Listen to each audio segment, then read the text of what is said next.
What's good, family? It's your boy Just Blaze, host of the best NBA pod in the game, Above the Rim.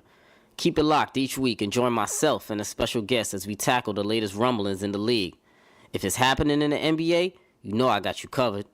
Make sure you subscribe on all platforms and leave that 5-star review. Let's get it. Now, you just sit at home in your grandma's basement with your drawers on, typing on your damn keyboard. Shut the hell up. I think a lot of guys talk on TV, stand behind a microphone and a TV screen. Fact of the matter is, if you feel that strongly about something, he's seen me a million times. If he feel that strongly about it, then punch me in my face when you see me. If you're not going to punch me in my face when you see me, then shut up. It's no different than somebody sitting behind a computer screen tweeting, I'll knock you out, and you never see him in life. Well, he's seen me a bunch of times, and he'll see me again this year. Punch me in the face when you see me, or if not, no one cares what you would have done. You old, and it is what it is. So if you ain't going to punch me when you see me, then stop talking about it. Period. Talk about it. You are now tuned in to Above the Rim.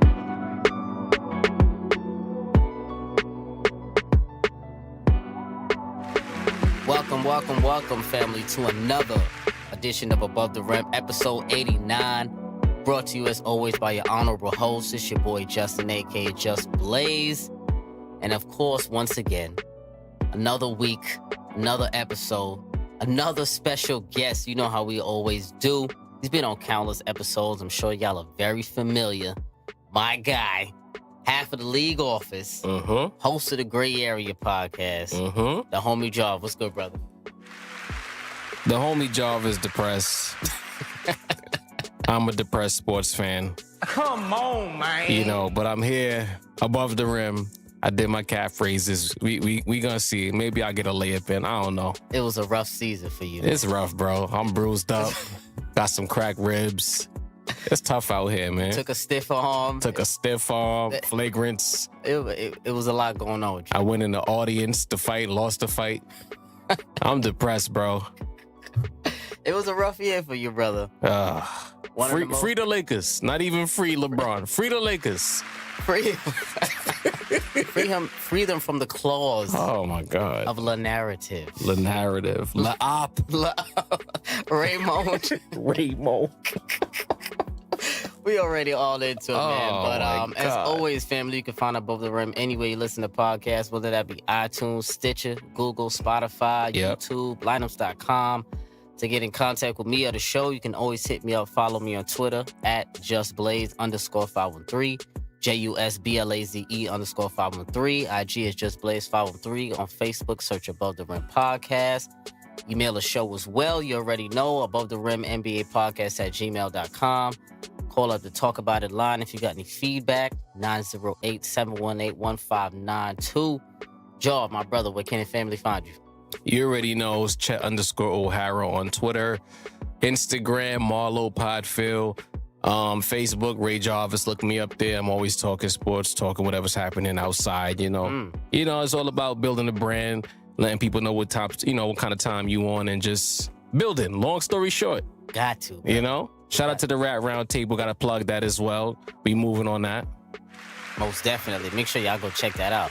And I'm glad you brought up the Rat Round Table, because I know you guys are probably going to speak on it soon, man. But we did, even though this is a basketball podcast, excuse me, it's still for the culture. And our culture lost the king recently, man. Yeah. And it was our condolences go out to this family. Nips, Lauren London and the family, man. We definitely lost somebody great in the rap game, and the rap game really lost a king. Yeah, you know, the rap game and black people as a whole. You know, seeing one of us doing what we aspire to do. You know, you want to be great at whatever it is you're going to do, or at least be successful, be an example, and show people that there's a right way to do everything. Even if he got his hands dirty at some point, he had a plan, and he kind of succeeded at it. So yes, he was executing the plan. Yeah. So to see that loss is like, it's a punch in the stomach, because we as people, we've been fighting that fight for decades, centuries, and we've been getting punched in the stomach. Every time we take a step back, it's like a step forward, we take it 2 steps back. And it's it's a loss. It's really frustrating, you know? It's 100% a loss, and you don't want this to have any ripple effects Right. after this also as well. So, Right. I mean, it's just unfortunate news, and we did lose somebody, you know, even though a lot of us didn't know him personally. Exactly. He had a feeling like you kind of felt like you knew Nips a little bit. You know Right. what I'm saying? He was very active in the community, and he was trying to make a cultural change as well. So, And with everything we happening now with, you know, our country and where we're at socially, racially, and what we're trying to do as people activate and elevate, see, he was right on time, you know? yes. So like now to lose that piece is like, damn, because he was young. It wasn't like it was one of these older dudes telling us what to do. He was 100%. of us. He was amongst us. You know what I mean? In the prime. Right, in his prime. So it's like, you know, we as people, hopefully we learn from this loss. We don't let it get us down. If anything, let's have that activate us more, you know? 100%. And let's all use this, I guess. I mean, I hate to say use this as an example for Yeah. anything, but in order for us to come together, sometimes, I guess, unfortunate things happen. Yeah. And we have to use it as a pillar, I guess, for us to get better and advance more as a community and as a people as a whole. Absolutely. Pretty much. So, shout out to Nips, man. For real. But it's put up a shut up time. Oh, yeah. I know why I'm here. As the compilation continues, as I've been saying all along, we had volume 1, Yep. had volume 2, volume trace. Yeah. Now it is volume 4, my brother.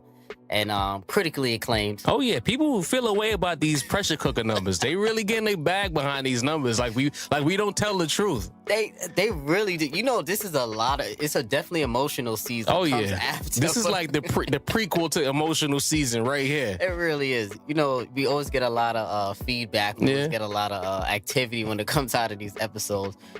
Some people think we being too harsh. Yeah. People think we hating. Yeah. You know, we got a lot of A claps. We getting projected pressure cookers 6 months out. What's the matter with you guys? Very true, 100%. So, well, if you didn't know, it's put up a shut up, and in all the other volumes, in this one in particular, we're going to be going over the main NBA stars in the NBA. So we do one to start the season, right before the season, for the major stars, and we basically put them in our above the rim pressure cooker, scale of 1 through 5, seeing what we think, what we expect out of them in the year coming. And now it's right before the playoffs. We always do a recap and see what we expect of some of these stars. And it's crazy because some of these stars are not going to be where we usually have them. Where we usually have them. And I have to start here just to start it off because Jav told us earlier it was one of the most depressing seasons Yeah. he's had in a long time. He is a resident Lakers fan. I'm sure everyone knows that. And but Mr. LeBron James, Raymond, as you call him, his season is over. So he's technically disqualified from put up or shut up because these are for stars that are getting into the playoffs. Right? Imagine that, just Imagine that. Raymond LaFell.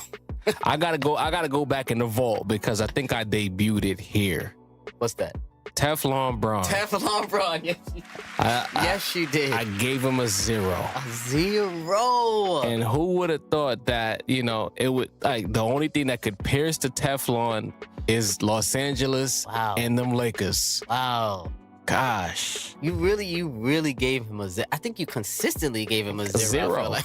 Yeah, I mean, it was very ridiculous that you gave him a 0. and it would have remained a 0, you know, but it was the way he went out. The minute he came out with that first wine glass, it was really over right there. We didn't know at the time. Come on, man. I forgot about the. We didn't know about it at the time, but it was right then and there that we should have known that the season was done.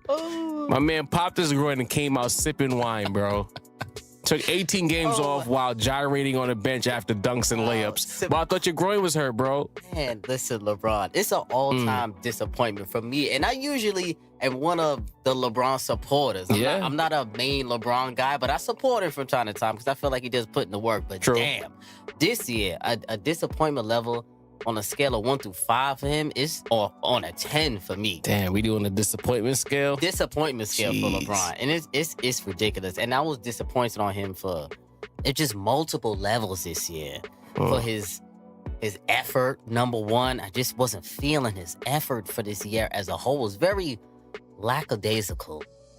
Un-LeBron-like. Very un-LeBron-like. Very. You know what it is? It's like, as a person who's not a LeBron fan, it's like, you're feeding me, you know? And he's really feeding. And it's like, I'm on above the rim right now, and I'm like, I'm not trying to be angry anymore. But then I start thinking about it, and it's like, this guy, man. Talk about Like, it. what's the matter? You came here and you sabotaged us. From the minute you said, I don't know if I should call you Coach or Luke, you was already on that BS. Then you get hurt, show with the wine glass. You sit at the end of the bench when you was sabotaging the team, fitting to get everybody traded, to the point that the team has to have meetings with you that just came out this week about your behavior. Every time there's a because every time there's a made shot, even if he's not in the play, he's throwing his hands up, upset and flummoxed Very emotional. Very He was emotional. very emotional on You're everything. not rotating on defense. Got Kuz pushing you to rotate. Kuz balked at him so many times this year that people, but it was only those big moments that they highlight. Even the Rockets game that we played against you guys in LA, Kuz balked at him for not rotating, and then he rotated the next play and took the charge. But it's like, it's stuff like that. Like, why you on the court? Like, at this point, see, I'm really angry. I mean, but think about it. You did call it in the beginning of the season. He showed himself. Though, Yeah.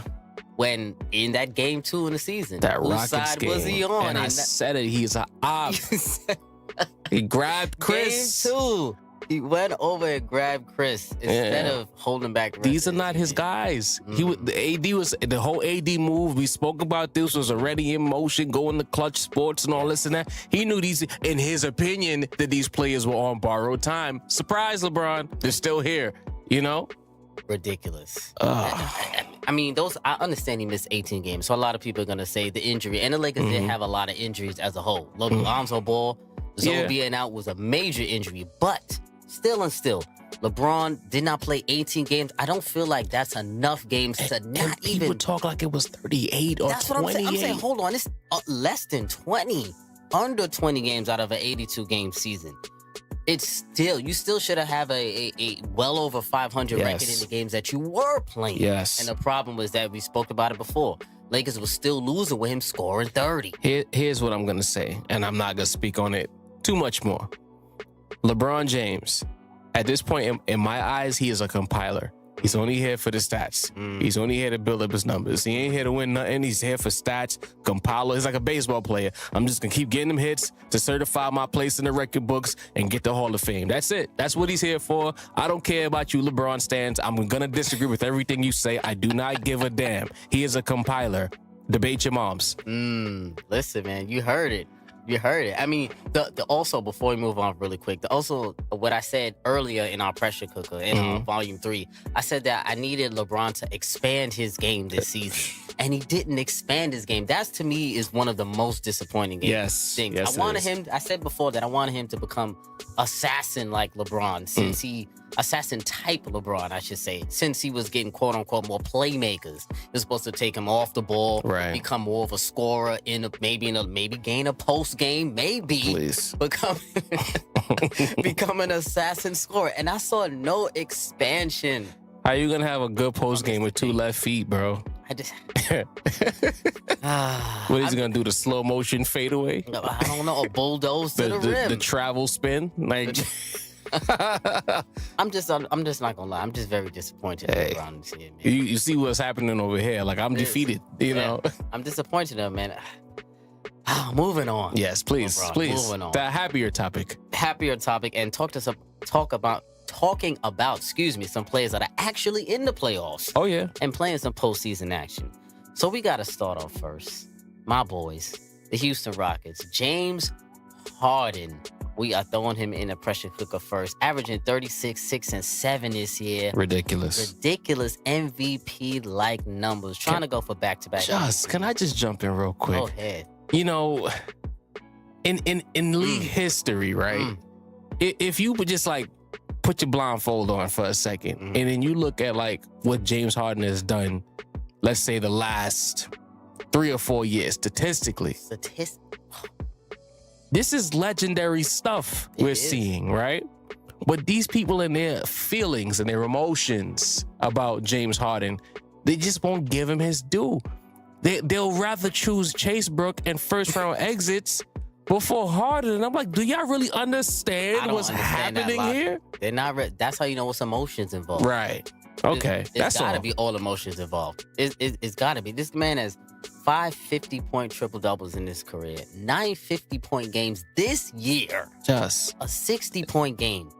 36, 7, and 6. The year that Chase Brook got the triple... And 2 steals. And 2 steals. And the year that Westbrook got the triple-double MVP, if I'm not mistaken, Harden was like 29, like 13 and 8, or something ridiculous 29, like that. 13 and 8. Like, what are we talking about here? Like he hasn't been doing this for three years, basically. We got guys like Manuel Brown trying to slander him. I'm going to call you out. It's free smoke. Talk about it. I came on your podcast and I flamed you. It didn't record. He is very emotional. Oh yeah, man, and it don't make sense. And when I came on the show, I'm like, you know, like if it was anyone else, you wouldn't have this type of time frame. But I said Harden gets called the choke artist, right? Mm-hmm. But it's like if you really put his whole playoff resume on the table, he's had some pretty high highs and low lows. He's not a playoff failure. I thought choke artists they don't even win series. He's had 2 conference finals. He's gotten out of the first round another time. So what are we saying? Like, how is he a choke artist?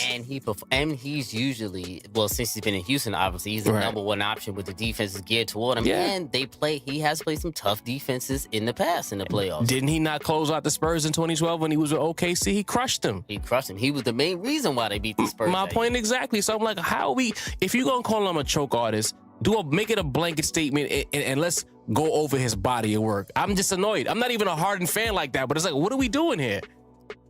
I don't know why they're so emotional. Well, they're so emotional about the Houston Rockets roster as a whole. I feel like a lot of people. Oh yeah, we know you. A lot of people.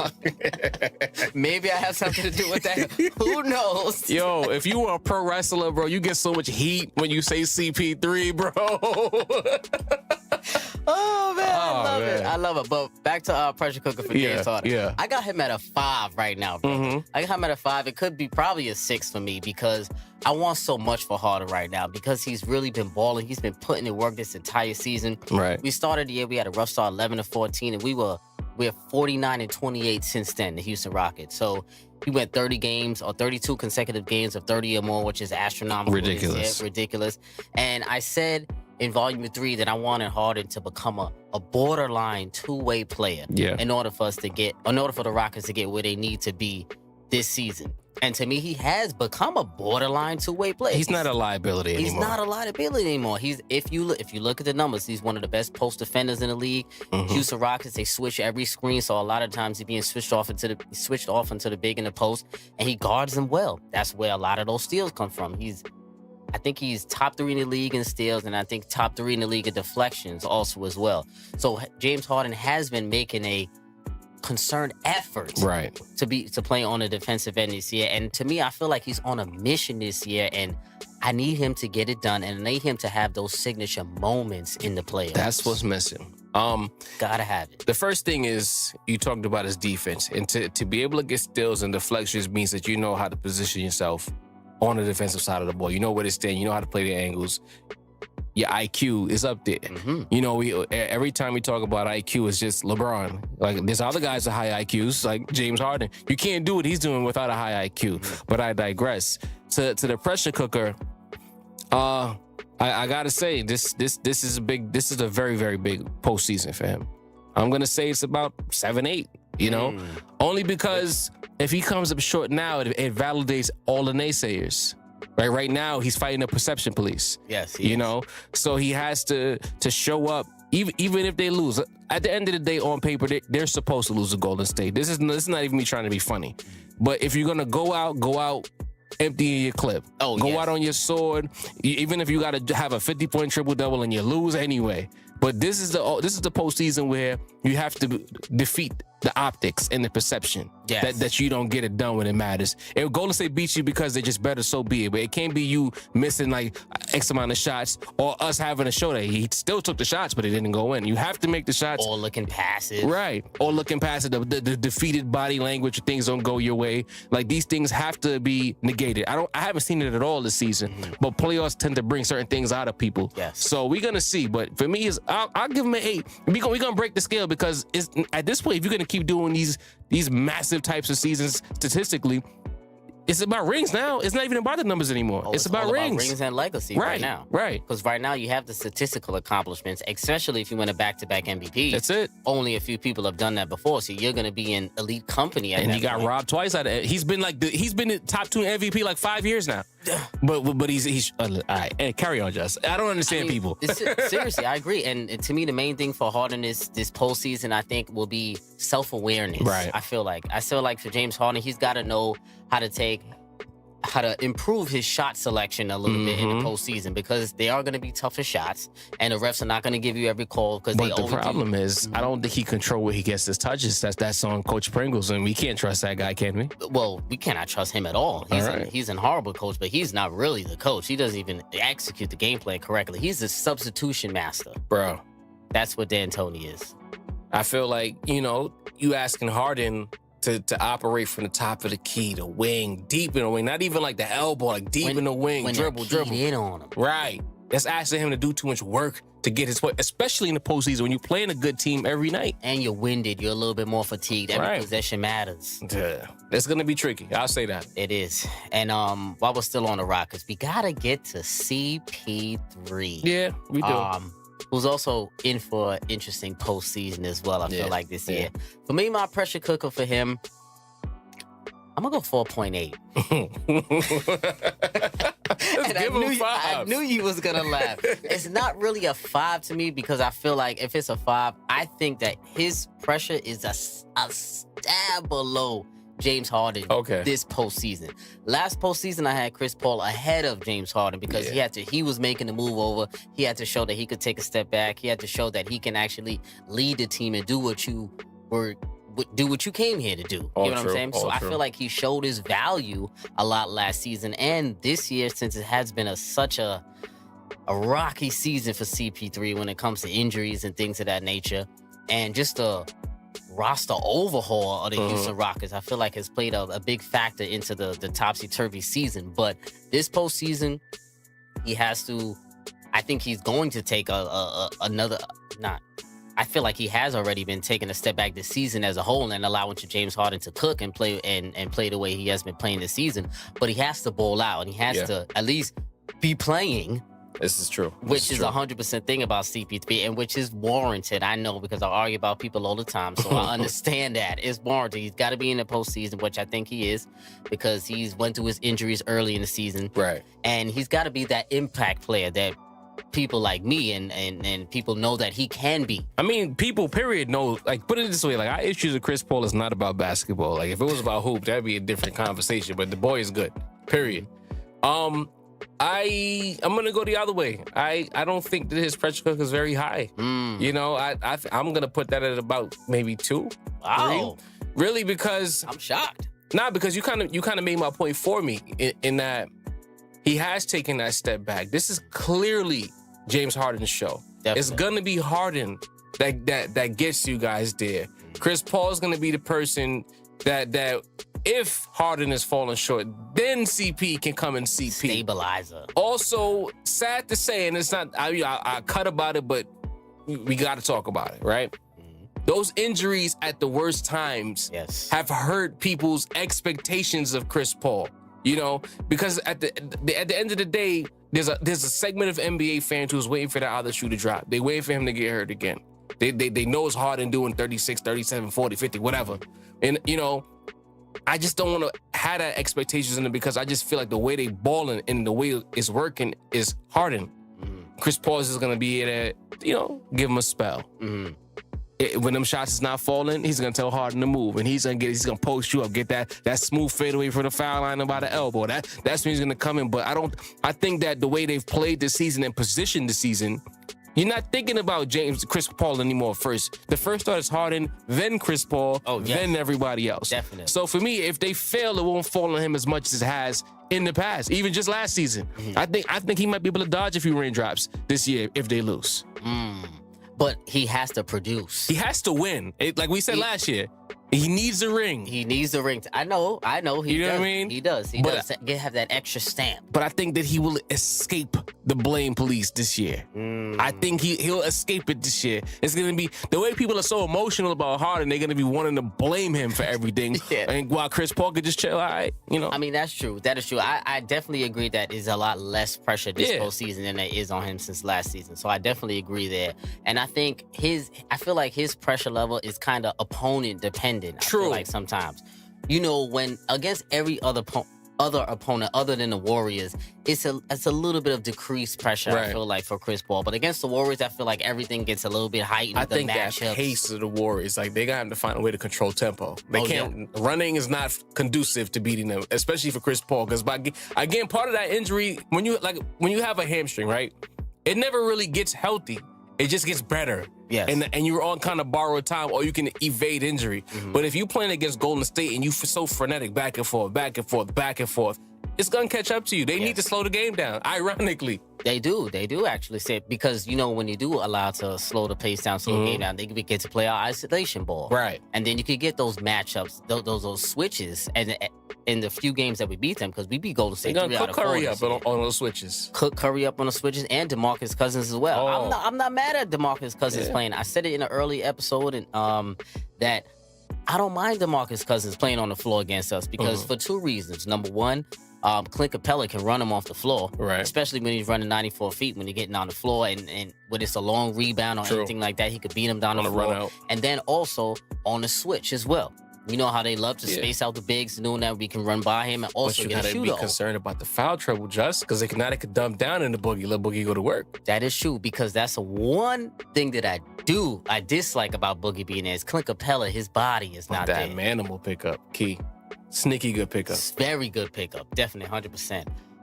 So let's move on to your guy, the boy Kyrie. Jeez, another disappointment. Damn, you really having It's having a rough go, man.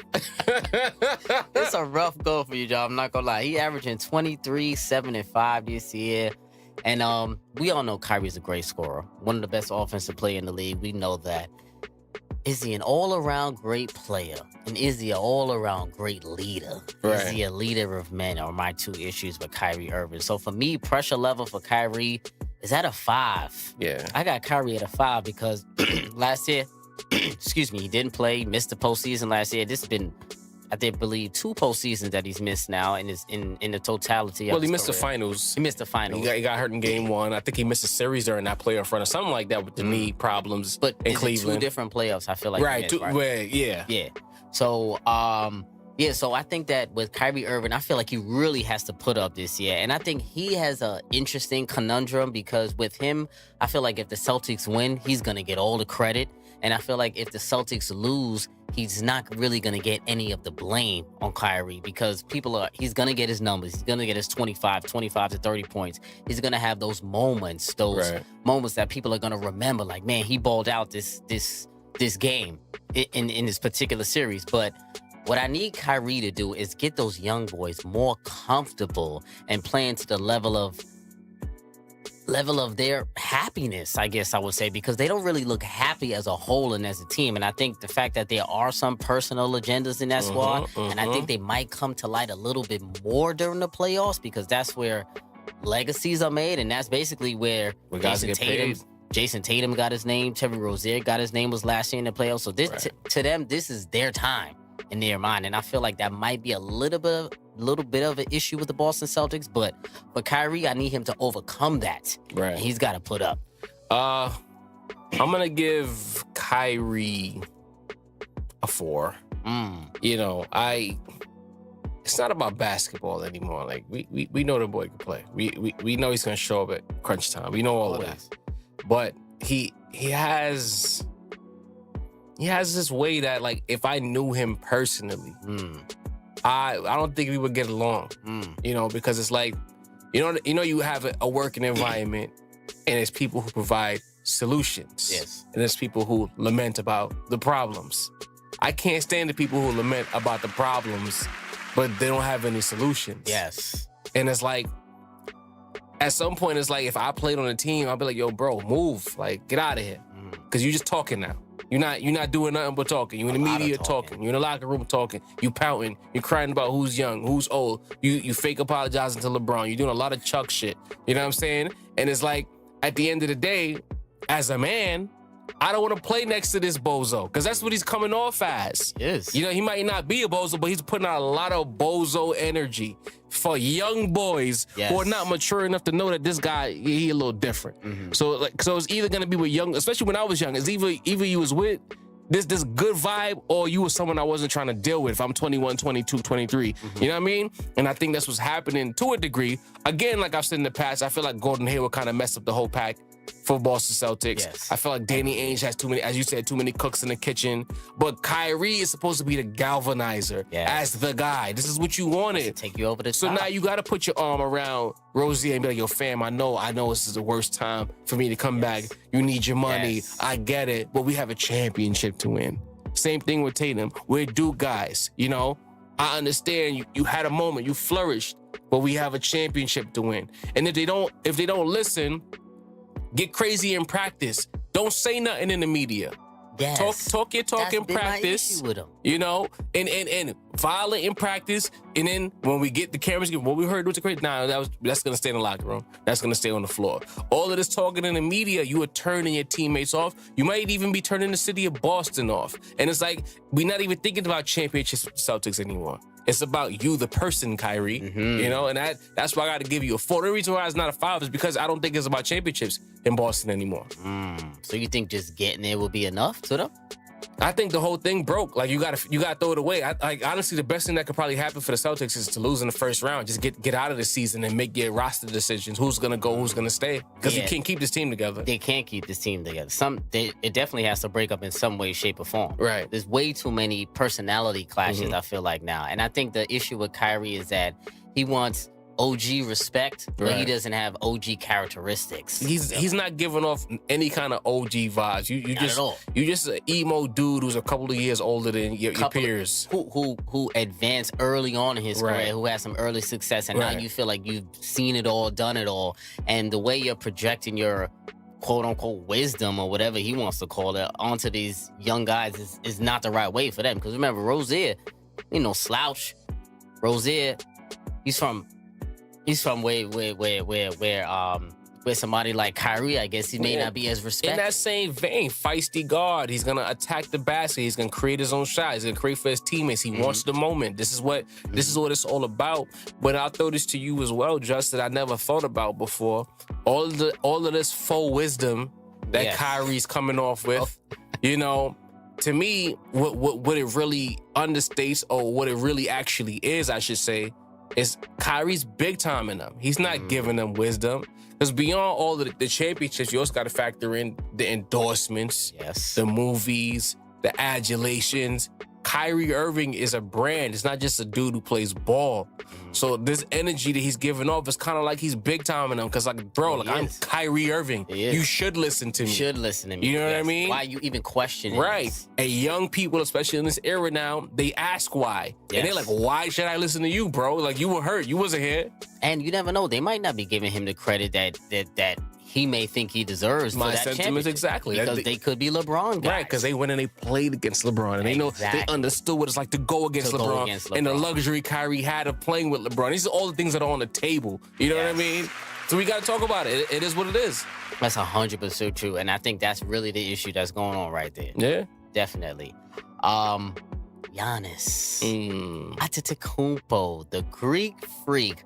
One of my guys also as well, the Greek freak. Oh, yeah. 27, 12, and 6 he's averaging this year. I gotta give myself a little pat on the back because I've actually been calling for Giannis to get the MVP for 2 years in a row now. I still don't think he's getting it this year because I gotta give it to Harden again this year. But it's a win-win for you. Pretty much. But pressure cooker for level for Giannis. One of my guys, so I don't cut him no slack. I got to give him a 5. Yeah. I need Giannis to put up this year. If this is the year you're in top 2 consideration for MVP votes this year, I need you to really put up in this playoffs. And not just in the fact of your numbers, because I feel like Giannis right now, he's at a point of his career where he's going to get numbers regardless of any opponent, whoever he's playing against. But what I need him to do is I need him to elevate the rest of his teammates into turn basically one of them into a new star every game, basically. You'll get a Chris Middleton 35-point game. You'll get a Bledsoe 30-point game. You'll get a Brook Lopez 30-point game one day. You might get a 25-point Brogdon game, something like that. And you needed games like that and moments where you're elevating your teammates and not just you putting up stats when the defense is keyed in on you. Right. And basically, a lot of times, I remember last year in the Boston series, they were backing up on a lot of those Milwaukee Bucks. They didn't trust them to make those quality shots that they needed. So I feel like Giannis, I was a little disappointed in him last year for not stepping up and rising to the occasion with his teammates. And I feel like this year, he has to do it from game one, and I don't want to see anything else out of him. I'm with you on the 5.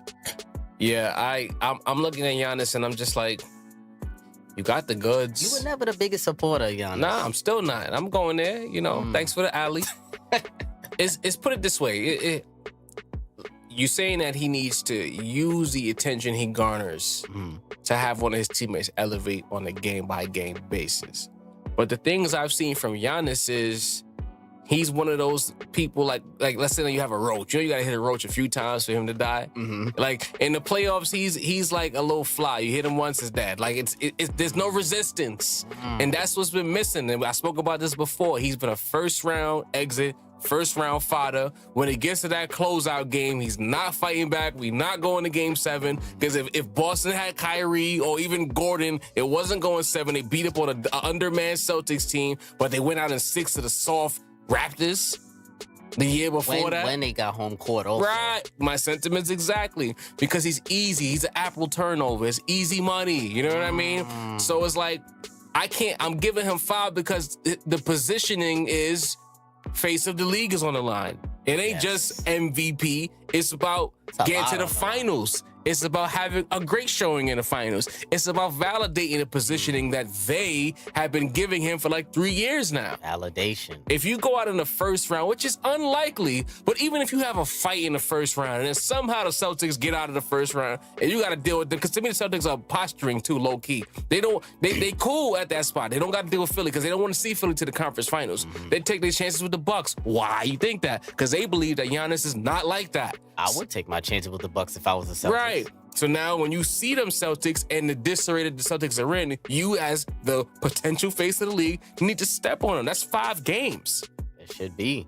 But it's either you're going to be a roach, you're going to hit it a few times, get the raid, or you're going to continue being a fly, get clapped once and die. So do you don't believe that Giannis has taken a leap forward in his aggressiveness or his mindset from last year to this year? Yeah, but the months of April, May, and June tend to bring things out of people that we don't normally see the first few months of the season. That is true. But also a small caveat also is I think the injury to Malcolm Brogdon. That's going to hurt. That's really stinks. Yes. And also Mirotic is also injured right now as well. They're also shutting him down, I believe, into the playoffs. So they having some injuries coming at the worst possible time for the face of the league. Deal with it. So now he has to deal with it. Listen, and if he gets you 27, 12, and 6 in the regular season, I need 35, 13, and 6. Yo, think about it. LeBron took me, you, Fred, and Damo to the finals last year. He did. Okay? Yep. So I don't want to hear nothing from Giannis. I need a LeBron-like performance from him this year. That's it. A Herculean effort I need from Giannis. 100%. So he really got to put up this year. 100%. And also, especially if he wins MVP over Harden and in the battle of the narrative for the MVP award, he's really got to put up in the playoffs. You can't go wrong, but I just feel like if you're not giving it to Harden, I don't understand. You're just doing it because you just don't want him to have 2 straight. That's just how I'm looking at it. He earned it. Yeah. But it's going to be crazy because that's a narrative-driven award. Next up, your boy, another one of your boys. You have too much fun tonight. Wow. Mr. quote-unquote Jaws words, Chase Brook. Russell Westbrook, man. Averaging another triple-double this season. Yep. 23, 11, and 10. Yeah, nice numbers. UCLA product, pressure cooker for Russell Westbrook right now. It's way overdue. To me, it's a damn 10 for Russell Westbrook, pressure level for him. And, honestly, quite frankly, I'm a little sick and tired of the lack of slander that Russell Westbrook receives for his lack of playoff success without Kevin Durant. I'm not understanding. You're not understanding? I'm not understanding how he gets to duck and dodge the slander that I feel like he should deserve when he doesn't get out in the first round, because it's been, 2 years now or 3 years? 2 years now. 2 years. 2 years now. Now, if you look at the Oklahoma City Thunder, they've been playing. They had a blistering start to the season. Oh, yeah. Last 21 games at 7-14. Playoff P. Started early this year. Playoff P. He was MVP to playoff P. And now just... Oh, we getting to you, playoff P right now, man. Oh, man. Went from the 3rd seed to the 8th seed right now. In a first round destination to meet the Golden State Warriors in the first round. 5 games. And you know the stat that I've seen drop online this year, when Russell Westbrook shoots 20 field goals or less, they're 27-11.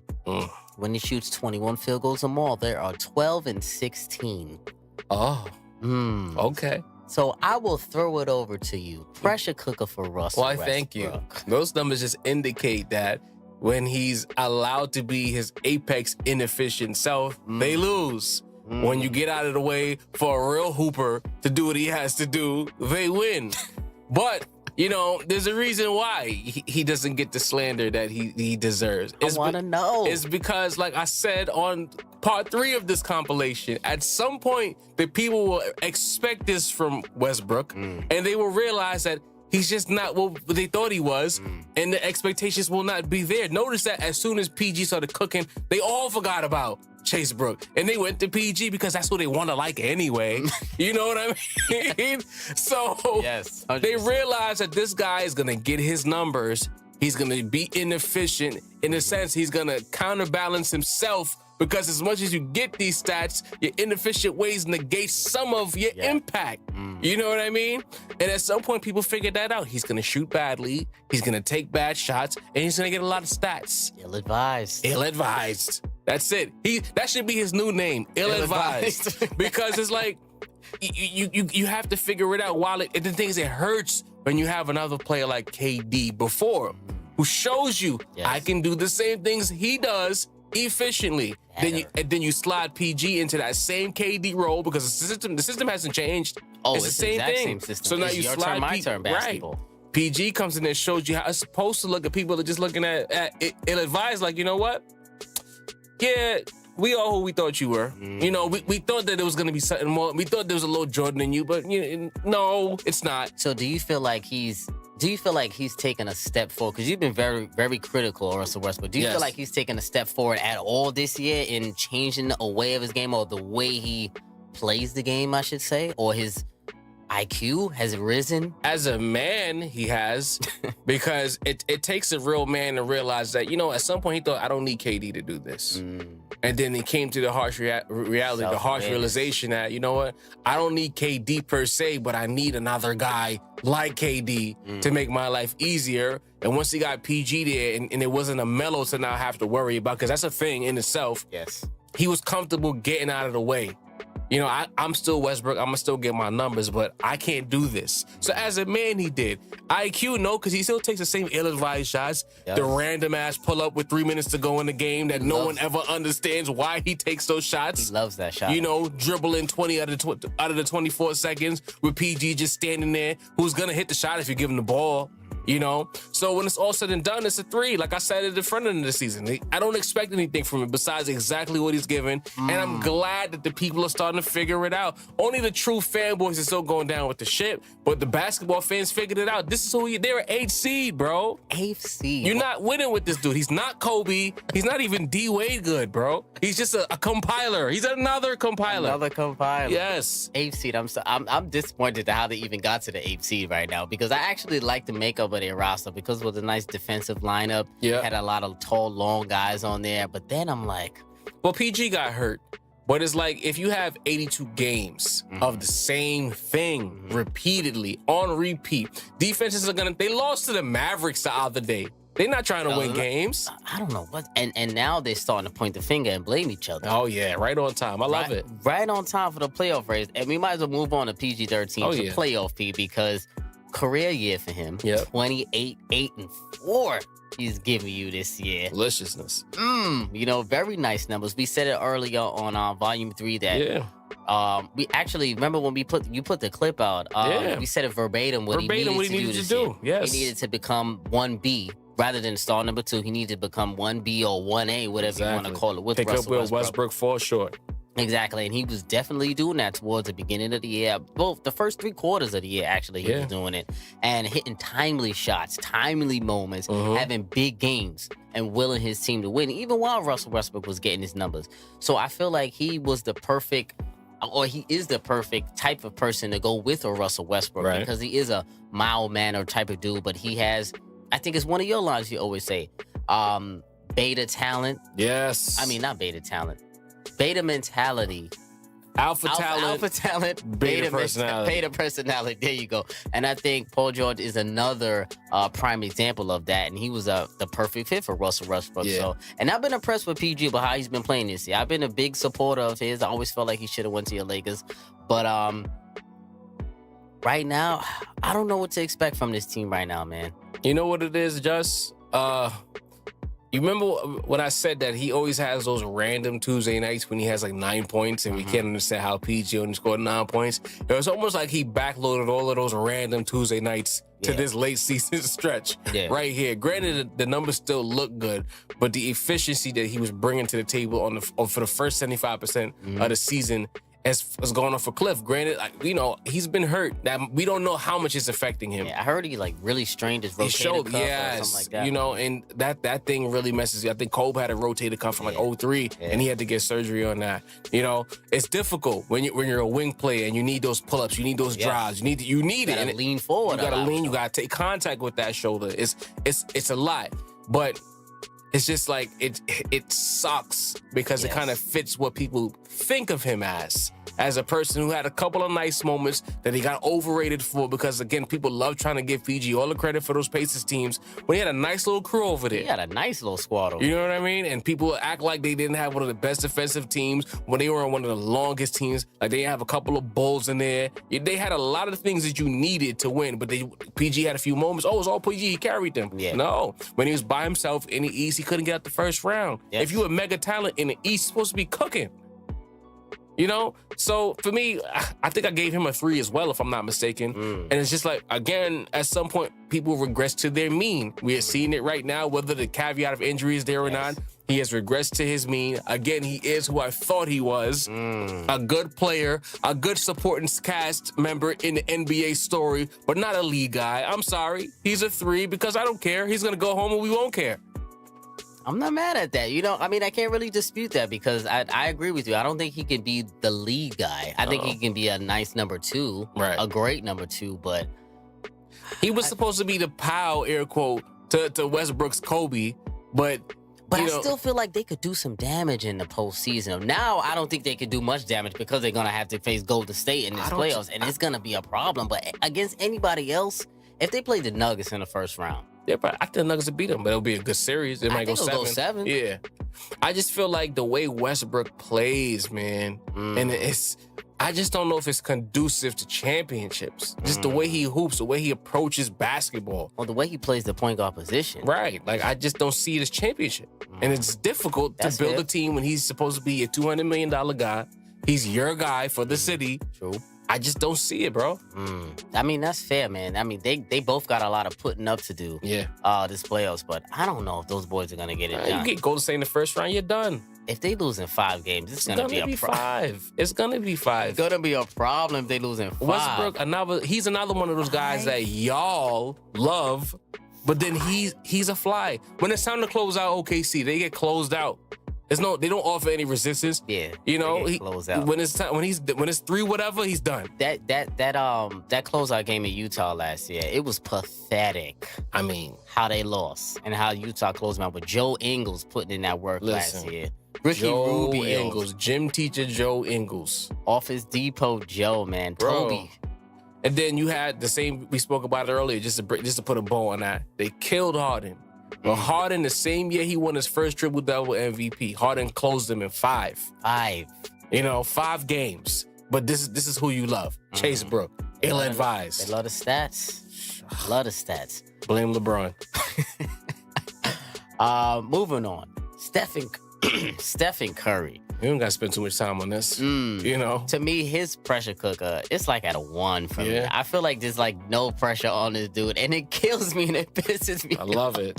I feel like there's no pressure on this guy right now at all. He's giving you a calm 27-5-5 this year. I just don't understand why the pressure level just gets lower and lower every single year. I know to me it's because Kevin Durant is there, and I feel like Steph Curry still falls under the radar for both ways, actually. He falls under the radar for how good he is and how much credit he doesn't get for how good he is and how he changes the game. And also, I feel like he doesn't get enough slander in that way for, I feel like, stepping up in those big moments or being, I would say, held accountable in those big moments where, not saying that he doesn't step up because he still does play good and the numbers still look sexy either way. But I feel like there are times where other people on his team outshine him in the moments where I feel like he should be shining because he's that great. And if everyone vaults him into what they vault him into, top 3 point guard, top 5 all-time point guard, whatever the case may be, I need him to have those signature playoff moments that everyone else has who are in the same stratosphere as a Steph Curry. That sounds good. It's great. It's a calm 0 over here. I don't even need to get too much into it. A calm 0. 2-time unanimous, 3-time world champion, greatest shooter of all time. Rolling my seconds. Behind who? The Shuttlesworth. Stop it. He's already past him. Who has the record right now? Stop. Get out of here. The greatest shooter of all time. Don't let that media pump you up, Day-Day. Stephen Curry. There's nothing more to see here. He's basically a globetrotter. Like, it's fine. Wow. Kool-Aid. Again, it's not Kool-Aid. Like, what more you want? What kills me is that I'm to show up. You boost up your man. Until you kill Steph. It's the most irrational thing you do on Above the Rim, son. Niggas, different players. CP has come up short the same way you could say Steph has. He's had questionable moments of it, yes, of course. But again, he's 28, 9, and 8 in the finals. I mean, the numbers look sexy. They look nice. I mean, he's cooked. He wasn't playing a top-tier point guard. I mean, it's nothing like he didn't have the defense geared to him. 28, 9, and 8 in the finals? I mean, not 25 and 5. I said the numbers look sexy. You gotta do something. You gotta produce the numbers, though. He did that. Do. I mean, but I just said Steph is an all-time great. When you're all-time great and you're getting single coverage night after night. Bro, he broke the game, though. He broke the geometry of the game. Very true. Very true. But let's not act like he is number one, a two-way player. Okay. Because he's not that. He does get cooked on the defensive end. Does he not do that? Am I allowed to slander him there? Is that okay? It's not slander. I mean, is there a Steph sexual or something like that? Is that a thing? The Cavs won the championship taking advantage of Steph, They did. I'm just saying. I'm not taking anything away from the man. This is not a Steph bashing session because I give the man credit, man. But you hate him. I don't. I think a part of you likes Trae Young because you hate Steph. I think this some kind of Trae Young fan. I like this game. How? Like, they're the same guy. They are not the same guy. Trae Young is a better point guard than Steph Curry. Point guard. I hear you. Point guard. Talk to me when he's unanimous in the three-time world champion. A better point guard, yes. I mean, if you just look at the mechanics, you know how I feel about pure point guard. Trae Young will tell you who has inspired his whole getup. I'm sure it has. It's word the out. Range, I'm sure it has. Yeah. I'm sure it has. Finals MVP. Get it. Name another great that doesn't have it. 0. Calm 0. 0. Moving on yes. to this Golden State cheerleader. It blinds you. Kevin Durant. Yep. Pressure level for him. I feel like it's a little weird. I'm gonna go 3.5 for Kevin Durant because it's a little suspect for me because 1 for Steph and 3.5 for KD. I had Steph at a 2. You had him at 1. I had him at 1. Yes. Yeah, because I mean, Wait, so you have it extremely high for Kevin Durant? No. Carry on. I got it at 3.5 for him because I feel like he always does what he's supposed to do. Right. I feel like in the playoffs, he always does what he's supposed to do. And as long as the numbers look sexy, as which they do, I feel like he's going to go unscathed throughout the playoffs. And because they have this dream team that they do have, I think Steph, of course, is going to run under the radar, not get any slander because he's going to give you a few threes, but then he's going to have a 13-point game, but then have a 45-point game. I feel like Kevin Durant, on the other hand, he's going to have 25 consistently throughout the whole series. But there are going to be times during the playoffs where he does stifle the Golden State Warriors offense. And I feel like that's where the slander is going to come in. Yeah. KD almost sent you guys to the finals last year playing that horrid Western Conference Finals. It does. For me, I'm going to give you this answer in 2 tiers. I think that his pressure level is at a 0 for everything you just said. 0? The dude has come to Golden State. Listen to me. He's come to Golden State, 2 finals MVPs. He's fried the competition. He's done exactly what he got paid to do, right? In the perfect world, there should be nothing else to say, right? That's what I'm saying. It's a 2-tiered response. But then if you take it out of that realm and you put it into what is going on in the public, he joined a super team. He hates himself for joining that super team. You know, the public is looking at him sideways to the point that they've created narratives that he's going to leave said super team to go air quote do it on his own because his championships don't count the same, right? Now there's a weighted scaling system on championship rings for KD more than any other player in maybe NBA history. So on the flip side of that, the pressure level has to be a 5 because he kind of has to continue to keep winning to shut people up to some degree, or at least validate himself, because he really does hate himself for going to Golden State. You know what I mean? If he ends up in Brooklyn, and you're right about why would you leave Golden State if you really put it on the table? There's no reason to leave. Oh, no, real. But if he leaves, it goes to a less than situation in the Eastern Conference. Let's say, because people has him going to the Knicks. I think he's going to Brooklyn because people act like Brooklyn's not New York City. I got Kyrie going to Brooklyn. I think they both going there. And, you know, to me, Brooklyn is the destination. I think Brooklyn has been the red herring this whole time that no one was thinking about. And it's been right there, and it's a perfect situation. But if he does leave that immaculate offense, the system tailor-made to his skill set, to go to Brooklyn, then it validates all of the people's thoughts and his own insecurities. It validates it. It exposes it. So it's 0 for me. But in reality, it's a 5 because he hates himself. That's just what it is. Well, that means I rounded it out. I gave him a 3.5. Yeah, right. Right in the middle, because I felt it from both angles. There you go. Yeah, so I feel like we are in agreement there when it comes to Kevin Durant. But he's still got to ball out either way. Hope. But I feel like he's going to do it regardless because he's just that good. And you can't leave. He's 7 foot. He plays like a guard. He's wide open all the time.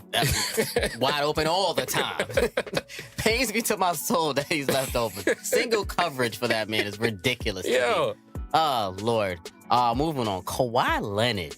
Oh, this is a tricky one. Very tricky over there in Toronto, man. I got, averaging 27.73 this year. I got his pressure level at a 3 for me. And I feel like I was a little struggling with Kawhi a little bit because I feel like you could go many ways with, and all in all, how you view Kawhi. I feel like as a talent, or how you view whatever him did forcing his way out of San Antonio, whatever the case may be. But I think he's low-key fallen under the radar a little bit in the playoffs, and I think it's partly due to where he plays and partly due to expectations of his franchise and not really of him per se. So I think everyone knows that he's a champion, and he was a driving force in one of the championships that they had. They're starting to see that he's still a great talent, even without Greg Popovich there. Right. And I feel like since people are expecting somehow the Raptors to falter some way in this postseason, I feel like it lowers the expectations for Kawhi. But for me personally, I really need to see him really ball out in this playoffs. And I would like to see him, but it really won't change my viewpoint on him unless he had like a colossal fall. So I feel like I'm going to go 3 because to me it's like right in the middle. And I feel like we're just going to get typical Kawhi, 25, 5-5 or something like that. And they'll go out and I think in the semifinals they might head out. Yeah. You know, when we did the third part of this compilation, I had him anywhere between 1 and 5. You know, He's tricky. I don't know what to make of Kawhi Leonard, No. because it's like he said 27, 7, and 3. Mm-hmm. But if you watch him play, it's like, where did those 27 come from? It's a very quiet 27. And it's like it's apropos for who he is as a ball player. 100%. And to your point, he did kind of validate this year that I'm not a pop creation. I can ball anywhere. I can cook anywhere. But I just don't know. Tough. When I look at him play, it's like, I'm not scared of Kawhi in the playoffs. Does that make sense? No, that makes perfect sense. Like if I'm the opposing team, he doesn't put fear in my heart. I think we can withstand Kawhi and beat his team more so than him imposing his will and crushing us. When he was a defendant, he was asked to take away that dope wing, like a LeBron, so to speak, or even a Kobe or whoever he was going up against at that time. I felt like he was more impactful doing that than being an A1 scorer and impacting the game that way, because I just feel like the way he gets his buckets, the way he has to dribble and post and bang and fade and whatever, it's like, I'm not scared of that. Are you gonna step out for 3? Are you gonna get a 4-point play? Are you gonna demoralize me with one of those kind of plays? Right. It's just like, it's a calm 27. It's a smooth 27, but is it an impactful? Are you gonna throw it on my whole squad? Or what are you gonna do to switch momentum in a big game? I hear you. Know what's crazy about that? I'm listening to you say this, and you sound like one of my boys who said to me the other day, and he was very, I don't know if this is disrespectful. To me, it was pretty disrespectful. He said Kawhi is a supersized Andre Miller. Nah, he's disrespectful. With a basic game. You gotta get all the way out of here. That's what I said. I said, man, he said that he doesn't wow you in any way. He has a basic fundamental game. Right. I know what he was trying to get at, but that's the problem with basketball as a whole. People just have no respect for skill anymore. It's about numbers. Sound. Right. But that's what I'm saying. Like, I put it in the lens of a Kobe Bryant fan. Like, I don't know what it's like to cheer against Kobe, but I know, like, in certain moments of the game, he's gonna come down. We're gonna be down like 4, right? He's gonna face up whoever's guarding him. You're a little scared to get him the ball. Right. Yeah. He's gonna pull up over like a baddie. He's gonna make that 3-pointer. He's gonna look at the crowd and flex. He's gonna come back down, make another 3-pointer, or get an and one, and then look at the crowd again. And that's demoralizing. It is. And that's what it's like. It's not always about the numbers. It's about these moments in games where it's like, is Kawhi gonna do that? Is he gonna just be like, you know what? They don't got it. I'm taking us home. Is he gonna do that? And that's the difference between good and great and legendary in the NBA. Kawhi's got to put up. I don't know. I guess I give him a 3. 3? Because I just don't know, you know? I gotta see him. He has the weirdest pressure cooker out of anyone. And like Nick Nurse is the coach over there, that's his name. It's like, are you gonna position him to do that? Can we depend on you to make the right adjustments in the playoffs? Playoff head coach. Right. Is Chubbs gonna be a whole you-know-what again? Mr. Decompressed is doing nothing in the playoffs. And that's why I'm worried. If Coach just looks at Chubbs and says, we don't gotta worry about that guy, we sending everybody to Kawhi. We gonna triple team Kawhi. Of course. And then what? I can't rely on Van Vliet. Right. He never shows up in the playoffs. Or he has that one random play when they're making a run and they coming back and he takes an ill-advised 3-pointer and he checked, although he was cold the whole game. Come on now. No, I mean, they got a solid They got a nice team. They got a very nice, very deep team. And they have a real solid players. And I love how Ibaka's playing. Siakam is one of the most improved players of the year. Yeah. He's really balled out this year. Danny Green is a solid 2 to defend the opposing player's best perimeter player. So they have a really well-constructed team, and I don't know what to make of this Raptors team, man. I'm just not afraid of them. Oh, I'm They're not afraid kind of of them generic to me, in a sense. Generically good. Yeah. Generically great, I guess. We'll see, because somebody has to take him over the top, and Kawhi's got to be that guy. Like, put it this way, not to jump in. Like, but I'm just thinking about moments, like CP. Like when CP calls that 1-4 pick and roll, and that big gets on him, you know what's coming. I'm watching the game and I'm praying he misses because you can't do nothing about it. You and know he's gonna shoot it, right? You and know I don't feel that way about Kawhi. You know, so I'm like, you're right. Though. That's what's separating like good from great from legendary. Like you know on that switch, what CP gonna do? What are you gonna do? That's very true. I gotta see something from Kawhi. Right. Him and Giannis in that same boat right now. So like, no fear. I have no fear of Giannis. I have no fear of Kawhi. Man, it's interesting. Moving on to another Eastern contender, Joel Embiid. Yeah. Another one was very interesting this year. He's giving you 27, 13, and 3 this year. A very loud 27, 13. Very loud 27 and 13. I'm not gonna lie, I got Embiid's pressure cook at a 5. Okay. I got it at 5 because I feel like I like Embiid. I like his game. I think he's probably the best center in the league, probably. Either best center or top 2, either one or the other.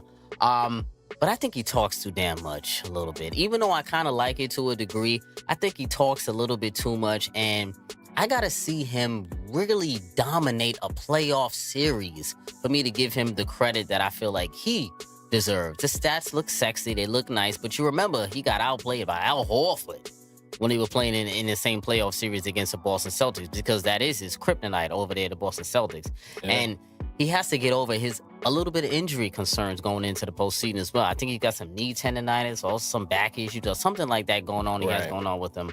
But to me, does he garner the respect amongst his teammates for them to defer to him in the playoffs? That's what I feel like will be the leap forward for him. Is Jimmy Butler going to defer to him? Is Ben Simmons going to defer to him? Is Tobias Harris going to defer to him?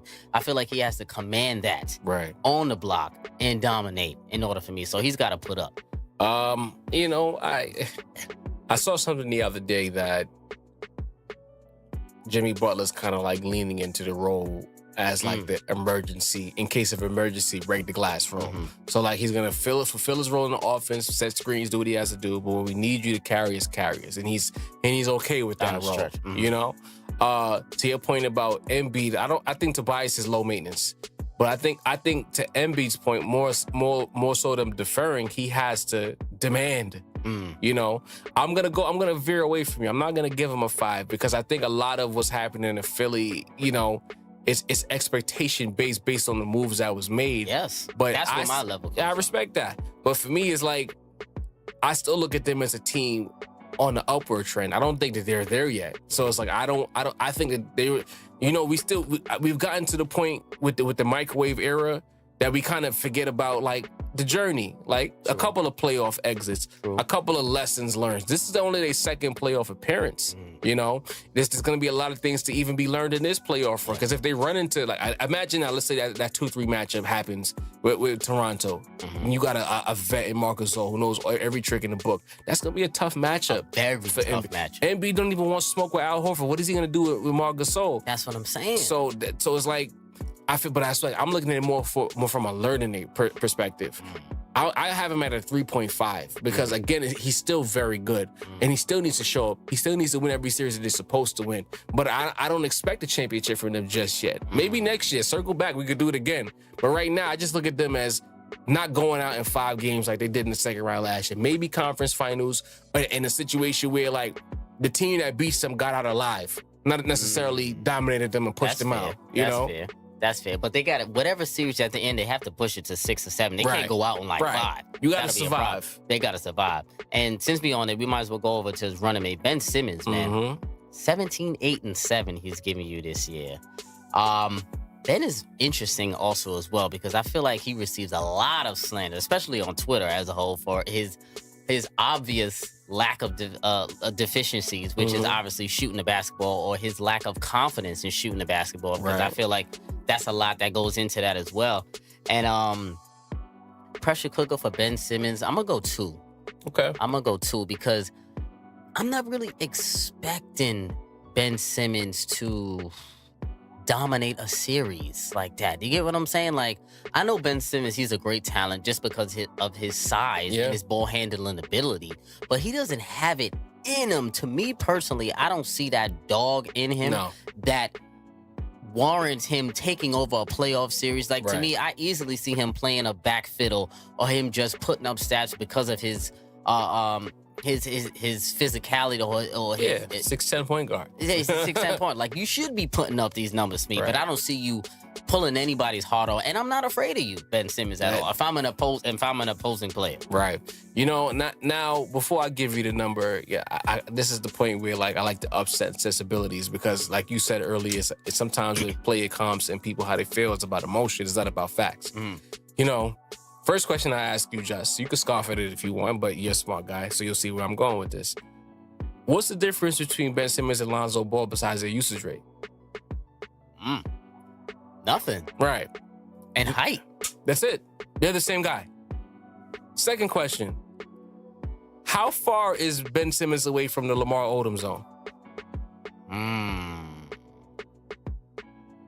Close?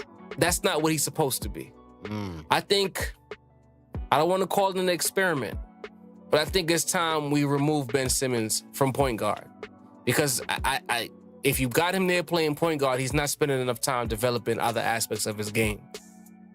Yes. To me, it's time for him to be a small forward with a more fleshed out game. And in LSU, he's supposed to be the next big thing.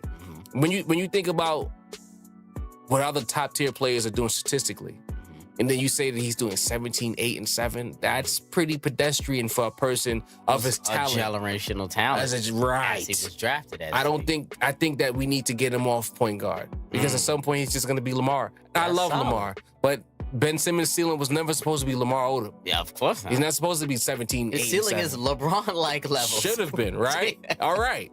So when I look at that whole scale of the Lonzo Ball to Lamar Odom, it's just like that Ben Simmons, you're not supposed to be there.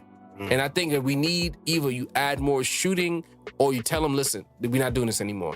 Off season, work on your jump shot, work on your post game, work on being a wing presence. Help Joel more. And to that point, I'm going to give him a 4. Well, here's why I'm going to give him a 4. Because now teams are going to key in on you. We saw what he did to Rondo many moons ago. Yes. In the playoffs against good teams, there's no more random bad teams that's going for the lottery. You're going against good teams. They're going to look at you as a liability and treat you like the liability you are. And that's going to become a situation where you got to find other ways to score. And then it becomes a mental game at that point. That's the next thing. Because now if they sagging off of you, your shot is broken. You can't get into the paint because they packing the paint. Joel can't get touches comfortably because they're sealing and packing the paint. It throws everything out of whack. You're fronting him, and then you have the little guard when you get front, he's gonna try to steal on the back end. You know what I mean? It's just uncomfortable offense. Yes. So something has to change, and I believe that if they lose, it's gonna be because of Ben Simmons and his lack of ability. Because are you gonna bench him? All right, that's a tricky question. Brett Brown doesn't have the balls. Brown doesn't have the balls to bench him. Not. So you're gonna go down with that shit because I expect them to lose because they're still a flawed team to me. Oh, they are still a flaw, and they're way too top heavy as well. Way too top heavy. Yeah. So he's a 4 for me because I think he's gonna be the reason they lose games, and that could affect you either adversely or greatly.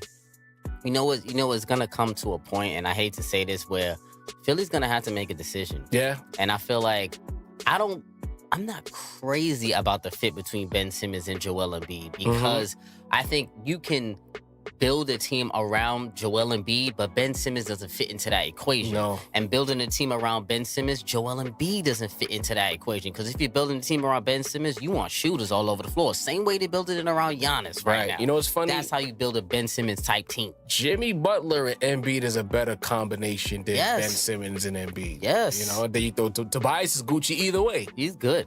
He's a perfect third fiddle. So. Yes. Philly, man, they're going to have to make a decision. Maybe by the time those rookie deals are up, is Simmons' rookie deal coming up soon? Then they'll have to make some decisions. He's a restricted free agent next year, the year after that. You know they were talking about him over there in L.A. I don't know. Ben? Man. Not with Lonzo there. That's what I'm saying. Like, you know? There's a problem. And LeBron's already there. What are you going to do? You know? That Rich Paul love. Oh, God. Man. Moving on to... It depresses me. Damian Lillard. Yeah. Another interesting guy. Pressure cooker, giving you 26, 4, and 6 this year. Pressure cooker for me for Damian Lillard. I feel like it's a 5 again for Damian Lillard because he has to validate that damn sweep last year. I'm still on that sweep because I feel like Damian Lillard has so much talent, and I do like Damian Lillard's game, and I think he's a very underrated shooter in the league. And I feel like he's a very good clutch performer as well. But to me, he just can't be your number one option on a playoff team, on a championship contending team, I would say. So I feel like he does have to put up numbers. He can't get shut down by Drew Holiday like he did last year. Not. That is unacceptable. So to me, it's a 5, and I need to see him put up, or he's got to shut up. For me, I'm gonna go 2 because he's another one of these players who's Not really expecting? good. I just don't expect anything from him. You're gonna do what you're gonna do over 82 games because you're super talented. You get to sit at certain tables, but then it's like that when that velvet rope comes through, you can't pass that.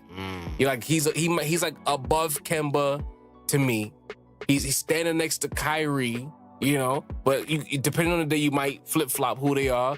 But I just feel like when the playoffs roll around, he's gonna have a couple of nice moments. Maybe if he doesn't get swept, then he's gonna get packed up. down. That's just his role in the league. Can he win a first round series? I don't If they know. played 4-5 right now is Portland, Utah. That's gonna be difficult because Utah already showed us last year. They're not afraid to go into your crib and get a game. Not at all. And it's hard Utah's to win one over there right. too. So it's like, I don't know. And after that sweep that they got violent. It wasn't even like it was like 4 tight games. They packed them up. Without home, but they lost with home court. Right. You lost the first 2 Unacceptable. at the crib to a team that's not even making the postseason this year. Unacceptable. McCollum is hurt. Nurkic snapped his leg. Now done for the season. He's done. They're going home. But it's not a bad thing because we know you're good. We just know you're in a situation where you probably are never gonna win. That's just what it is. I know that is true. I mean, he's in a tough spot too. He's got to make some decisions. If he was in a bigger city and he was a little bit louder about winning games, it'd be more pressure. But because he's kind of humble and he's in Portland, all right, you can and lose. he's a loyal guy, whatever. Right, like is the media gonna reverberate when he loses? No, it's gonna be a highlight package. They're gonna talk about what Portland needs to do to They'll get sweep that better. under the rug quickly. Yeah, then move on. It doesn't matter. Very quickly. Interesting, man. Blake Griffin, another interesting guy. For me, his pressure level's at a 4 for me personally. Blake Griffin, he giving you 24, 7, and 5 career numbers from Blake Griffin this year. I need him to step up in the postseason, and I need him to invoke some fear into his first round matchup because they're going to probably play the Raptors probably in the first round. And that's a team that it's possible, not that they can beat them, but they can scare them a little bit. I feel like maybe go to 6 game with him and Big Drummond over there. But in order for that to happen, Blake has to go nuclear in a series like that. And he can't be stopped basically in that series. But can he do that in the postseason? Because he's having some knee issues right now going into the postseason. So I got to see Blake really show me and step up that you can be a number 1 option on a playoff team. I'm gonna agree with you on that to a degree. I'm gonna go 3.8, only because we know he's gonna lose. You know, but it's like you got these players, man. They get positioned. There's a lot of them right there, right? They got positioned to be really good or great or faces of the league, if you will. My man jumped over a car. He was on one of the most entertaining teams in league history prior to Golden State. Like, Lob City was must see. You know, Blake, at some point, you got to have a moment. Gotta show me something. You've never had a moment. When the Clippers were winning in the playoffs, it was Chris Paul taking y'all home. I don't know, man. I think at some point Blake might just be an also-ran. He's just gonna be like fodder. Like, all right, he was there, he had a good run and now he's done. All the talent in the world. You see how he's expanded his game this year too. He's shooting the 3 off the dribble. He's getting to the lane. He's becoming a playmaker. But to my point about Westbrook, are all of these things conducive to winning? You expanding your game, but like no aspect. Like with Kate, like put it this way: when Garnett started shooting threes, we were like mind blown because his mid range and post game was so dynamic that he had the audacity to add a 3-point shot. Nothing about Blake Griffin's game besides his athleticism was dynamic. Why not focus on your midi more? Why not focus on... Because he's a big dude. He might not be tall, but he's very stocky. Very stocky. Where's your post? A lot of strength. Become unstoppable in the post and in the mid-range, then step out. Instead of just adding and adding and adding. For some reason, he still gets muscled for some reason. Even though he's so stocky, he's still, like, he gets a lot of pushback when he's in the post. Because he plays for flops. He doesn't play for physicality. Yeah, that's true. He's a fake tough guy. You've seen it yourself. A lot of times you got those little stare downs and it's not really about anything. You know? Draymond ate his dinner so many times. Right. Zach Randolph ate his dinner so many times. I just don't think Blake Griffin might be a 3rd option. I don't even know if he's a 2 right now. Because it's like if you need put it this way, if Blake Griffin needs a point guard to be good, that means he's point guard dependent, which now means that there needs to be someone else on the floor who's really good who can get his own shot. He does. Yeah. You know? Sorry, Blake. It's no slander. It's just I feel you. You gotta be honest. You can't just be like have a bunch of skills, but you haven't mastered any one of them. That's the thing. He's a jack of all trades kind of right now. Right. Yeah. Ooh, Blake. I'm actually watching Detroit closely because I actually want to see them have a solid series. I want to see him ball out. You got a vested interest in Blake. I get it. Yeah, but I've been through him to the Wolves. But Blake, he might be a compiler too. Like that's the wave I'm on in 2019. There's a lot of compilers out here. I like that actually. I like that. There's a lot of them, and it makes a lot of sense for a few too. Last but not least, man, Nikola Jokic. I'm gonna go. Last but not least, Denver is having a very, very good miracle season right now. Right. Averaging 20, 10, and 7 as a big man. Phenomenal numbers. He is in the top 3, top 4, whatever of MVP voting this year. Nuggets are second in the league. But to be honest, I'm really not expecting much from Nikola Jokic. I'm really not. To me, I feel like he has to. His thing can go two ways. If they get into the playoffs and then he kind of fades a little bit, right? I don't feel like he's gonna receive too much slander because then they're gonna say, well, they were just happy to be here anyway. Right. And I feel like if he goes in and he does ball out, and the Nuggets go out and let's say the second round against the Rockets, if they're playing a 2-3 matchup, I don't feel like he's going to get any slander or anything like that at all because they're once again happy to be here, could be. So to me, his pressure level is like at a 1.5 for Jokic. But I still got to see him show me something to validate this good regular season that he's had thus far. I'm gonna go the other way. I'm gonna go 3. Only because before this, I'm not gonna say Cinderella season, but this breakthrough season because they missed the playoffs in the last day last season, and a lot of people who are in the league or around the league had them as what they are this year coming into the season. He's been positioned as another one of these highlight bigs, like ESPN highlight package bigs, leading Sports Center bigs, etc. Triple doubles, fancy passes, can step out, shoot the 3, can defend, can score in the post. So because he's new to the party and the Western Conference playoffs is a bloodbath, I'm not gonna put him at a 5, but because of where Denver is, he's still a 2 seed in the West. So we just can't just give you a pass. Yes. You're arguably the best player on that team. Although I feel like the Nuggets will go as far as the wings take them. You know? They got a deep team, too. I think Harris and Murray are more important to postseason success than Jokic. That's just my opinion. No, yeah, I actually agree with you on that one. But if you're the guy, you're the brand name on this team, it's going to fall on you somehow, someway, whether how big or how small it is. So I say 3. Because let's say now, it kind of like how I have Embiid like 3.5. Upward trend.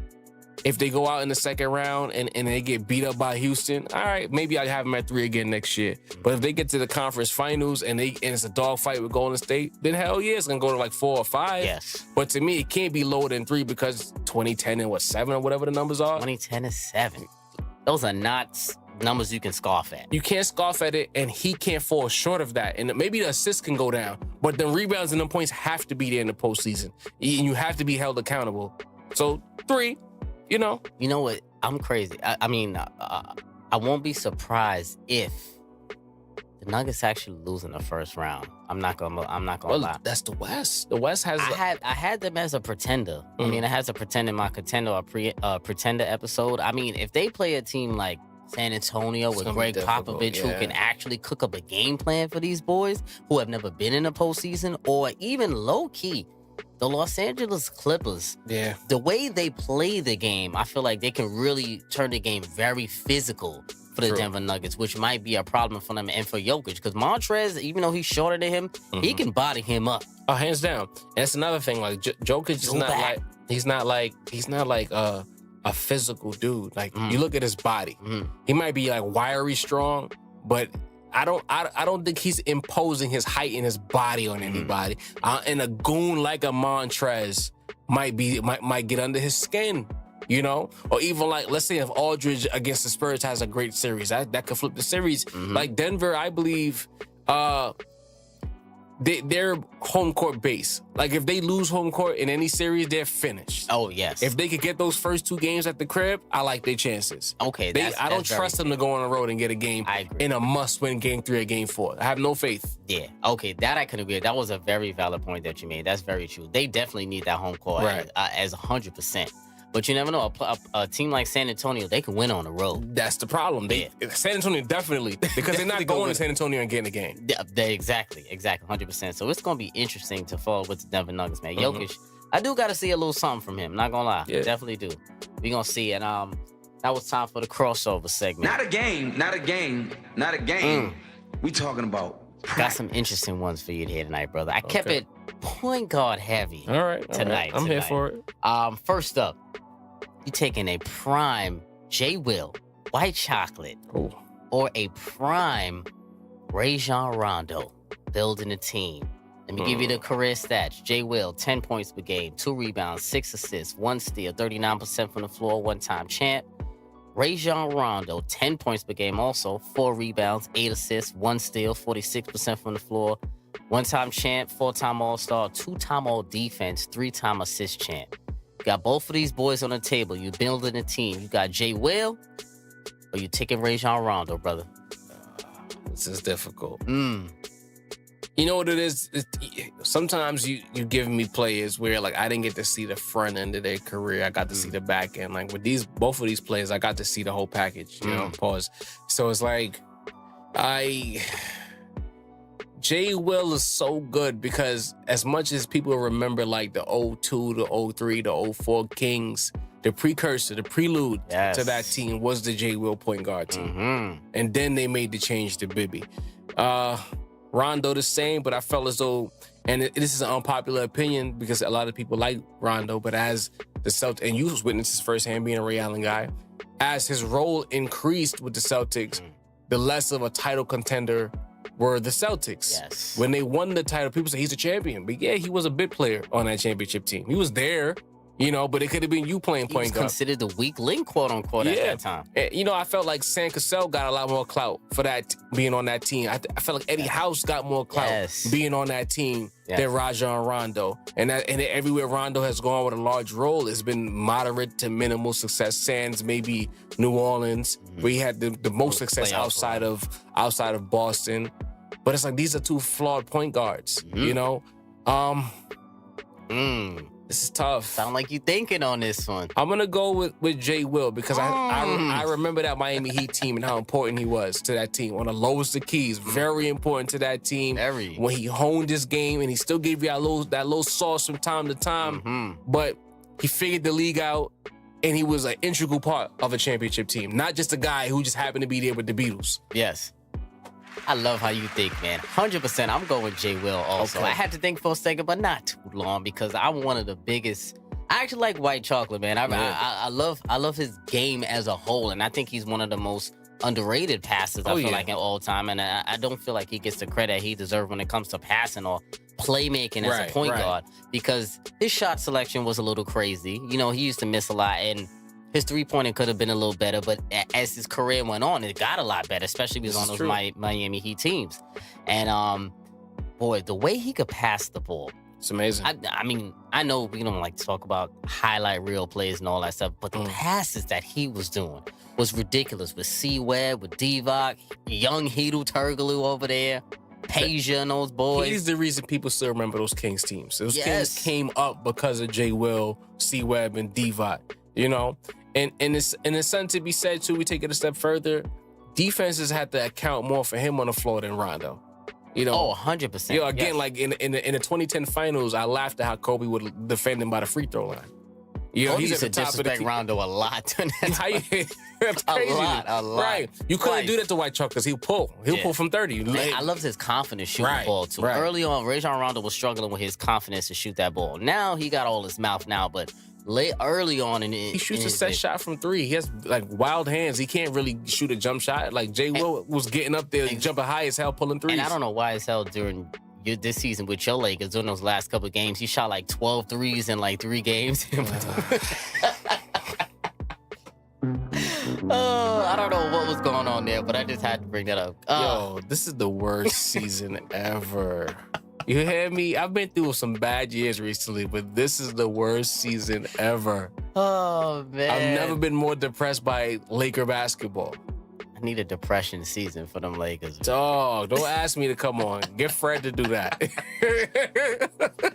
Oh, man, this is crazy, man. I'm gonna probably I need the season to be over. I just want free agency to come and just do this again. Like, refresh, new start. son, this hurts, son. I could say that above the rim. I don't care. Yes. This one hurt. I feel the pain. I ain't gonna lie. I feel the pain, man. Whew. So moving on. Yeah. Are you taking a prime Derrick Rose, D Rose, or a prime Gary Payton, the glove, GP? Both of these boys on the table. Derrick Rose career stats: 18 points per game, 3 rebounds, 5 assists, 45% from the floor, one-time champ, 3-time All-Star, 1-time All-NBA first team rookie of the year.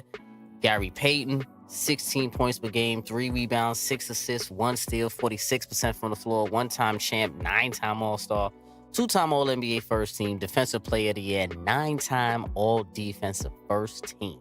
I don't got to think about that. We going with the glove. I've been a glove guy my whole life. Like, I love Gary Payton. Okay. And I believe that in this particular era of NBA basketball, he'd have been one of those high stats, high output point guards. Just the way that the way he played back then. Imagine if they unleashed him. He'd have been doing like 27, 10, and like 7 or something along those lines. He was doing 25 and 9, 25 and 10 for a few years. Right. To me, like Derrick Rose, is, put it this way, his MVP season was immaculate. His athleticism was immaculate. But Payton was a better point guard. He's a better floor general. He's a better defender. You know, defensive player of the year. I don't got nothing else to say. GP. I agree with you. I hear you, but Okay. I gotta go D Rose on this, on my brother. I'm not gonna lie. I'm going prime D Rose, meaning that one MVP year. Yeah. Payton, GP, the glove, was one of the best defenders, probably one or two best defensive guard ever, probably. You get what I'm saying? So nothing to scoff. I got to the finals as the primary player on the team. What was that, 93, 96? 96, him and Sean Kemp. Him and Sean Kemp. But the problem, not the problem, the thing why I like D Rose a little bit better was just the excitement factor that he gives you. And I feel like he was more of a dynamic player in that 1 year. Listen, that dunk on Dragic is still like one of my favorite moments ever. Like, and it's rare that you see dudes cock back and throw it on somebody. It usually just go straight up. Point guard of everyone. And it was on his head. So I agree with you here with GP being a better defender, better playmaker. But I feel like if I got D Rose as my starting point, I could really build something nice with D Rose as my starting point because he can actually captivate an offense on his own. Well, he was actually carrying that offense on his own those years because they didn't have a bunch of offensive scorers with Bulls and those boys. Shout out to Tibbs. Killing knees out here. Jeez. But I gotta go with Derrick Rose, man, but very slightly, brother. Because I was thinking about this and then I was going back and forth on this. But I gotta go D Rose because that MVP season was special, man. Yeah, it's fair. It was special. I gotta go there. But that was a tough one. Man. Not for me. Not GP. For you. I hear you. I ain't mad at that. Yo, before we get on out of here, man. Duke, real quick, losing to Michigan State, bro. Well, I did one bracket, and in that one bracket, I had State winning that game. You did? I most certainly did. Oh, well, then you got to get love for that. I definitely didn't have him winning that game. I have not been buying Duke all year. I just don't see how a team can win a championship and can't shoot. There's not enough shooting. There was not enough shooting on people that team. killing R.J. Barrett, but R.J. Barrett was supposed to be the guy, and then Zion signed last. It was not supposed to be Zion and Barrett. It was supposed to be Reddish and Barrett, and Reddish was supposed to be the floor spacer, and Barrett was supposed to cook.